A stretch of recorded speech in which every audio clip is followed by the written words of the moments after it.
വലതുപക്ഷത്തിൻ്റെ ഒരു ടെൻഡൻസി, ഞാൻ ആഗോളതലത്തിലാണോ എന്ന് ചോദിച്ചത്, മൊത്തത്തിൽ മുസ്ലിങ്ങളെ ടാർഗറ്റ് ചെയ്യുക എന്നുള്ളതിലുപരി അതികഠിനമായ ഇന്ത്യൻ കോൺടെക്സ്റ്റിൽ നിന്ന് ഇത് ഒരു ആഗോള കോൺടെക്സ്റ്റിലേക്ക് പോയാൽ ഇപ്പോഴും കഠിനമായ വംശീയത, നിറത്തിൻ്റെ പേരിൽ എന്തെങ്കിലും ഒരു ഫാക്ടർ ഉണ്ടാവും.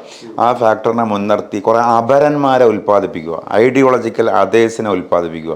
ഈ ഐഡിയോളജിക്കൽ അതേഴ്സിനെ നിലംപരിശാക്കുക, അവരെ മനുഷ്യന്മാർ പോലും അല്ലാതെ ചിത്രീകരിക്കുക. ഒരു ജസ്റ്റ് എക്സാമ്പിൾ, നമുക്കിത് ഉൾക്കൊള്ളാൻ പറ്റില്ല.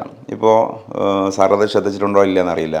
ഈ റഷ്യ ഉക്രൈൻ യുദ്ധം നടക്കുന്ന സമയത്ത് ഉക്രൈനിൽ നിന്ന് അഭയാർത്ഥികൾ ഓടിപ്പോവുകയാണ് യുദ്ധം സ്റ്റാർട്ട് ചെയ്ത സമയത്ത്. ഇപ്പോൾ BBC, CNN പോലെയുള്ള ആഗോള മാധ്യമങ്ങൾ അതിൻ്റെ ന്യൂസ് ആങ്കേഴ്സ് വിളിച്ച് പറഞ്ഞിരുന്ന ഒരു കാര്യം, ലോകത്തോട് ചോദിക്കുകയാണ്, നിങ്ങൾ കാണുന്നില്ലേ വെളുത്ത് ചുവന്ന മനുഷ്യരാണ് ഇട്ടേച്ചോടുന്നത് വീടും പറമ്പും. ഇത് ഇറാഖിലെ അറബികളല്ല, അഫ്ഗാനിലെ മുസ്ലിങ്ങളല്ല, ഇത് യൂറോപ്യനാണ്. ഇപ്പോൾ അറബികളും അഫ്ഗാനികളും ഒക്കെ കൊല്ലപ്പെടേണ്ടവരാണ്.